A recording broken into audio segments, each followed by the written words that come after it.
அனைவருக்கும் என்னுடைய அன்பான வணக்கம்.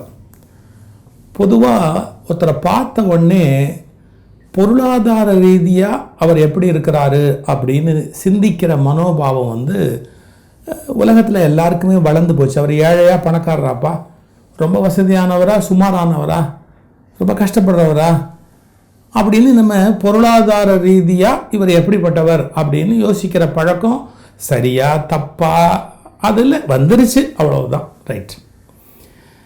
அதுக்கு நாம் வேறு சில தராசு வச்சுருக்கோம் நிறுத்து பார்க்குறதுக்கு. அவருக்கு பேங்க் பேலன்ஸு, அவர் வர்ற காரு, அப்புறம் அவர் கட்டியிருக்கிற வீடு, அவர் லைஃப் ஸ்டைல், அப்புறம் அவர் மற்றவங்களுக்கு கொடுக்குற பணம், இப்படி எல்லாத்தையும் வச்சு அவர் பணக்காரர் அப்படிம்போம், இவர் ஏழை அப்படிம்போம். எனக்கு அண்மையில் ஒரு சின்ன செய்தி அனுப்பி வச்சுருந்தாரு. அது கொஞ்சம் வித்தியாசமாக இருந்தது. அதை பல பேர் படிச்சிருப்பீங்க. இருந்தாலும் அதில் ஒரு பகுதி என்னை ரொம்ப தொட்டுது. அதுக்காக நான் உங்களோட அதை நான் பங்கிட்டுக்கலான்னு நினைக்கிறேன். யார் பணக்காரன், யார் ஏழை, இதுக்கு அவர் 2-3 சம்பவங்களை எடுத்து காமிச்சிருக்கிறாரு. ஒன்று, ஒரு பெரிய வசதியான தோற்றமுடைய ஒரு பெண்மணி பட்டு புடவை பெருசாக கட்டியிருக்காங்க, நிறைய நகை போட்டிருக்கிறாங்க, விலை உயர்ந்த ஒரு ஆடி கார் மாதிரி ஒரு காரில் ஒரு கடைக்குள்ளே, துணி கடைக்குள்ளே வர்றாங்க.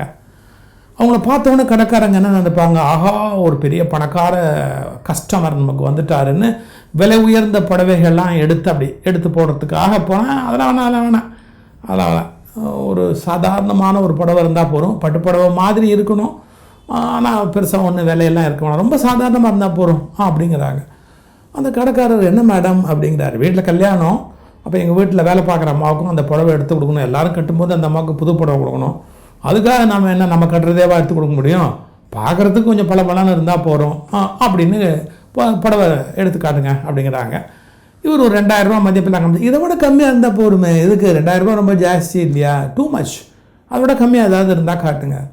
இந்தம்மா இதை விட கம்மியாக இருந்தால் அது பட்டு மாதிரி பார்க்குறதுக்கு இருக்காது, இதுவே ரொம்ப ஜாஸ்தி தான், இதை விட கம்மியாக இருந்தால் பரவாயில்ல, ரைட்டு அப்படின்ட்டு அந்த அம்மா சரி அந்த பணத்தை கொடுத்து அதை வாங்கிட்டு போகிறாங்க. இது ஒரு காட்சி. கொஞ்ச நேரம் கழித்து பார்த்த உடனே நீங்கள் மதிக்க முடியாத ஒரு பெண்மணி உள்ளே வராங்க. அதே துணிக்கடையில் வந்த உடனே அவங்க மதிக்க மாட்டேங்கிறாங்க. அவங்க கொஞ்சம் நல்ல புடவையாக, நீங்கள் என்னம்மா வாங்க முடியும், உங்கள் வசதிக்கு தகுந்த மாதிரி 1000லேருந்து 1500 அங்கே, இந்த 2000 ரூபாய்க்கு அங்கே இருக்குது, 3000 ரூபாய்க்கு இங்கே இருக்குது, நீங்கள் பார்த்துக்கங்க உங்களுக்கு என்ன வசதிகள் வேணும் அப்படின்னு. இல்லைங்க ஒரு நல்ல ஒரு 5000 6000 ரூபாய்க்கு. கடைக்காரர் ஆச்சரியப்படுறாரு, இந்த அம்மா பார்த்து அப்படி வாங்குற ஒரு மாதிரி தெரியல. சரி ரைட்டு, அது பையனை பார்த்து நல்ல புடவையாக அவங்களுக்கு எடுத்து கொடுப்பா அப்படின்னு. அவங்க பார்த்துட்டு இதை விட நல்லா இருக்கா அப்படின்னு, விலை கூட இருந்தாலும் பரவாயில்ல, இதை விட நல்லா இருக்கான்னு கேட்டுட்டு சொல்கிறாங்க ஒரு வார்த்தை, எங்கள் வீட்டு எஜமானி அம்மா வீட்டில் ஃபங்க்ஷன் வருது, அவங்களுடைய அந்த வீட்டில் அவங்க 60ஆம் கல்யாணமோ இல்லை அந்த பிள்ளைங்களுக்கு கல்யாணமோ ஏதோ ஒன்று வச்சுக்கங்களேன், அந்த எஜமானி அம்மாவுக்கு ஒரு நல்ல பட்டுப்புடவை கொடுக்கணும் அப்படிங்கிறது என் மனசில் இருக்கிற ஒரு ஆசை. என்னை ரொம்ப நல்லா தான் அவங்க கவனிச்சுக்கிறாங்க, அவங்களுக்கு போய் நான் 1000 1500 எடுத்து கொடுத்தா மரியாதையாக இருக்குமா, அதான் நீங்கள் 5000த்துக்கு காமிச்சிங்க, இதை விட கூட இருந்தால் கூட பரவாயில்லைங்க, நல்ல புடவையாக இருந்தால் அதை கொஞ்சம் எடுத்து காட்டுங்க பார்க்கணும். இப்போ இன்சிடெண்ட் 1, இதை விட சீப்பாக இல்லையான்னு அந்த அம்மா கேட்குறாங்க, இதை விட காஸ்ட்லியாக இல்லையான்னு இந்த அம்மா கேட்குறாங்க. அவளுக்கு இதை எடுத்து கொடுத்தா போதும் அப்படிங்கிறாங்க இந்த அம்மா. எங்கள் எஜமானி அம்மாவுக்கு இன்னொரு 500 ரூபா கூட கொடுத்தா கூட தப்பு இல்லை அப்படின்னு நினைக்கிறாங்க. யார் பணக்காரங்க, யார் பணக்காரங்க, நம்மளை யோசிக்க வைக்கிறது ஒரு சம்பவம். இது ஒன்று. ரெண்டாவது, ஒரு அம்மா தன்னுடைய கை குழந்தைய எடுத்துக்கிட்டு ஒரு பெரிய 5 ஸ்டார் ஹோட்டல் மாதிரி ரொம்ப காஸ்ட்லியான ஒரு ஹோட்டலில் சாப்பிட உட்காந்துருக்காங்க. குழந்தை அழ ஆரம்பிக்குது. உடனே அதுக்கு ஃபீடிங் பாட்டிலில் பால் கொடுக்கணும் அப்படின்ன உடனே அந்த ஹோட்டலில் சர்வீஸ் பண்ணுறாரு இல்லையா, அவர்கிட்ட கேட்குறாங்க, குழந்தைக்கு பால் வேணும், பால் இங்கே கிடைக்குமா, நல்ல பசும்பால் கிடைக்குமா அப்படின்னு கேட்குறாங்க. பால் கிடைக்குமா, நல்ல பால் கிடைக்கும்னு கவலைப்படாதீங்க, ஆனால் பாலுக்கு எக்ஸ்ட்ராவாக நாங்கள் 150 ரூபா பில்லு போடுவோம் அப்படின்னு. போட்டுங்க பரவாயில்ல அப்படின்னு. உடனே ஒரு பால் கொண்டாந்து கொடுக்குறாங்க. அந்த பாலுக்கு லிஸ்ட்டில் வருது 150 ரூபா எக்ஸ்ட்ரா பில்லு வருது. இந்த பணக்கார அம்மா அதை கட்டிட்டு அவங்க பாட்டுக்கு அப்படியே போகிறாங்க. இப்போ அதே அம்மா இன்னொரு நாள் காரில் போயிட்டே இருக்காங்க. குழந்தை ரொம்ப வீல்னு கத்துது. தெரு ஓரமாக இருக்க ஒரு சின்ன கடை, ரொம்ப தள்ளி போனால் சரியாக வராதுன்னு வண்டியை நிறுத்திட்டு அங்கே போய் இங்கே சுத்தமான பால் கிடைக்குமா அப்படின்னு. சுத்தமான பால் எதுக்குமா, குழந்தைக்கு தானம்மா நல்ல பசும்பாலே நாங்கள் தரோம், நீங்கள் ஏன் கவலைப்படுறீங்க அப்படி அந்த பசும்பால் எடுத்து காய்ச்சி அந்த அம்மாவுக்கு கொடுப்பா, கை குழந்தைக்கு நல்ல பசும்பால் எடுத்து காய்ச்சி கொடுப்பா அப்படிங்கிறாரு அந்த சின்ன கடைக்காரர். பசும்பாலை காய்ச்சி கொடுத்த உடனே இந்த அம்மா எவ்வளோ காசு கொடுக்கணும் அப்படின்னு பிரச்சனை. ஏமா குழந்தைக்கு பால் வாங்கி கொடுத்துட்டு அதுக்கு எப்படிம்மா காசு வாங்கிக்க முடியும் அப்படின்னு அந்த கிராமத்து கடையில் இருக்கிற அவர் சொல்கிறார். பிள்ளைக்கு பால் கொடுத்து அதுக்கு போய் யாராவது காசு வாங்குவாங்களா? அதுவும் என் பேரப்பிள்ளை மாதிரி தானம்மா, வணக்கம்மா, குழந்தைய சந்தோஷமாக அழைச்சிட்டு போங்க அப்படிங்கிறார். ஒரு பெரிய ஸ்டார் ஹோட்டலுக்கு போகிறீங்க, குழந்தைக்கு நீங்கள் பால்னா 150 ரூபா பில் கட்டி ஆகணும். ஒரு தெருவோரத்து கடையில் சரி இது எல்லாத்துக்கும் எப்போவுமே பொருந்துமான்னு இந்த லாஜிக்கல் ஆர்குமெண்ட்லாம் போகக்கூடாது. இது மாதிரி நடந்திருக்கா இல்லையா? நடந்திருக்கு, எனக்கு தெரிஞ்சு நடந்திருக்கு, எனக்கு தெரிஞ்சு பல இடத்துல நடந்திருக்கு. ஏன்னா குழந்தை கொடுத்ததுக்கு போய் யாராவது காசு வாங்குவாங்களா அப்படின்னு சொல்கிற கிராமத்து பெண்மணிகள், கிராமத்து கடை வச்சுருக்கிற எத்தனையோ பேரை நான் பார்த்து வியந்திருக்கிறேன். இது இன்சிடென்ட் 2. பாலுக்கு 150 ரூபா பில் போடணும் அப்படின்னு நினைக்கிற ஒரு திங்கிங் பேட்டர்ன், பாலுக்கு நம்ம காசு வாங்கக்கூடாது குழந்தை கொடுத்ததுக்கு அப்படின்னு நினைக்கிற ஒரு திங்கிங் பேட்டர்ன் 2. மூணாவதாக இன்னொரு சம்பவம், ஒன்றும் அருமையான சம்பவம். செருப்பு தைக்கணும் அப்படின்னு கொண்டு போய் அந்த கால் செருப்பை ஒருத்தர் கழட்டி அப்படி விடுறாரு. அந்த தைக்கிற சகோதரர் அதை எப்படி திருப்பி பார்த்துட்டு, கொஞ்சம் அங்கங்கே விட்டு போயிருக்குங்க, நான் சரியாக முழுசாகவே தைச்சி கொடுத்துட்றேங்க, இதை முழுசாக தைக்கிறதுக்கு ஒரு 20 ரூபா ஆகும், 30 ரூபா ஆகும், ஏதோ ஒரு ரூபா அவருக்கு ஒரு கணக்கு சொல்கிறார், நல்லா தைச்சி கொடுத்துட்றேங்க, மறுபடியும் பிஞ்சே போவாது. நான் ஒரு சின்ன செருப்பு தைக்கிறதா 30 ரூபா கேட்குறீங்க, 20 ரூபா கேட்குறீங்க, இது என்ன அநியாயமாக இருக்குது? இதுக்கு புது செருப்பே எடுத்துக்கலாம் போல இருக்க உலகத்தில், ஏன் 10 ரூபா வாங்கி தைக்கக்கூடாதா? 10 ரூபாலாம் உங்களுக்கு ரூபாயா தெரியலையா அப்படின்னா பேசுகிறார்.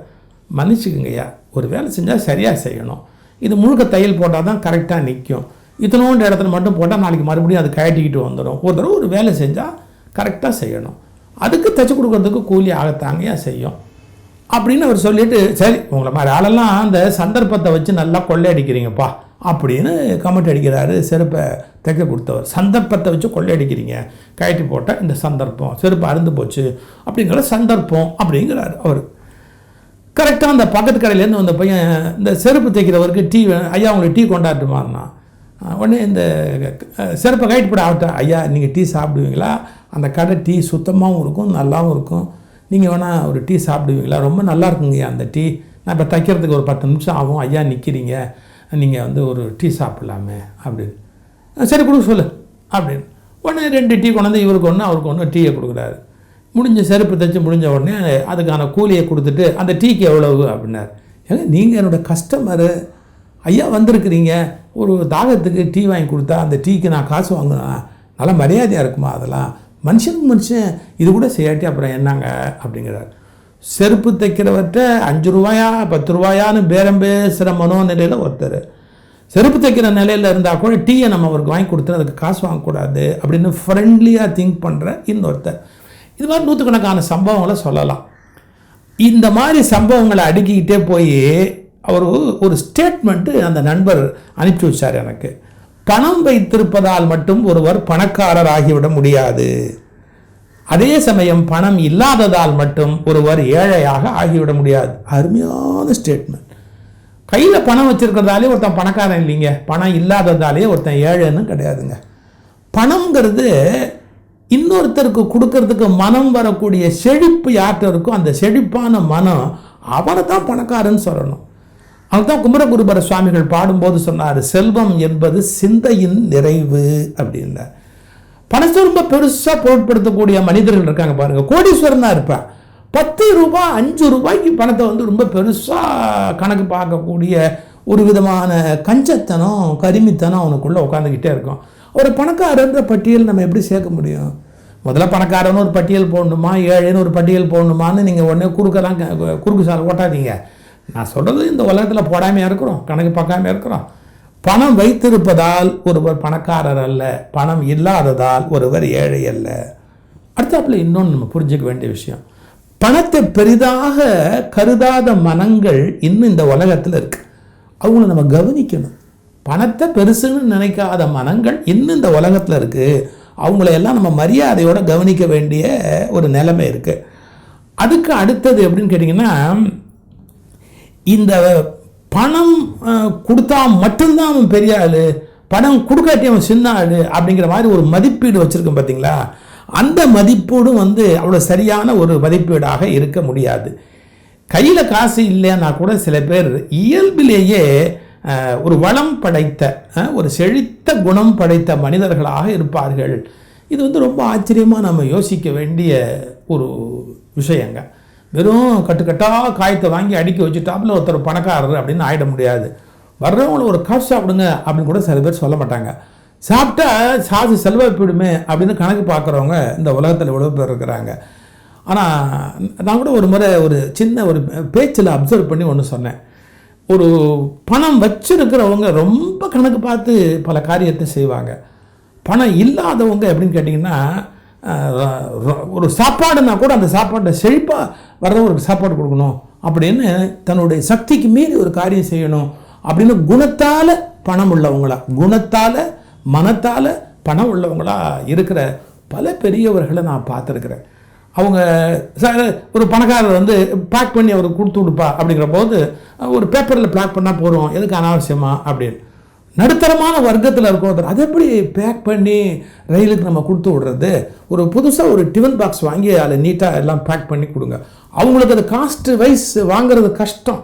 ஆனால் மனசு அது எப்படி ஒரு பேப்பரில் நாம் அவ்வளோ பெரிய மனுஷனுக்கு பேக் பண்ணி கொடுக்குறது? ஒரு சின்ன டிஃபன் கேரியர்லையோ ஒரு டிஃபன் பாக்ஸ்லையோ போட்டு கொடு அப்படிம்பாங்க. இதெல்லாம் இந்த உலகத்தில் நம்ம ஆச்சரியமாக தெரிஞ்சுக்க வேண்டிய விஷயம். யார் பணக்காரன் யார் ஏழைன்னு கேட்டால், பணம் வைத்திருப்பது மட்டும் அளவுகோல் அல்ல, அதுக்கு மேலே அந்த அளவுகோல் மாறுகிறது அப்படிங்கிறத புரிஞ்சுக்கணும். இந்த முறை ஒளிபரவட்டும்ல இந்த செய்தி எடுத்து போட்டிருக்கிறோம். யார் பணக்காரன் யார் ஏழை. ஒளிபரவட்டும் எப்படி பார்க்கணும்? இதுக்கு கீழே டிஸ்கிரிப்ஷன் பாக்ஸ் போங்க, அதில் இருக்கிற அந்த இணைப்பு அதை ஒரு சொடுக்குங்க, உங்களுக்கு ஒளிபரவட்டும் இதழ் கையில் கிடைக்கும். ஆனந்தமாக படிங்க.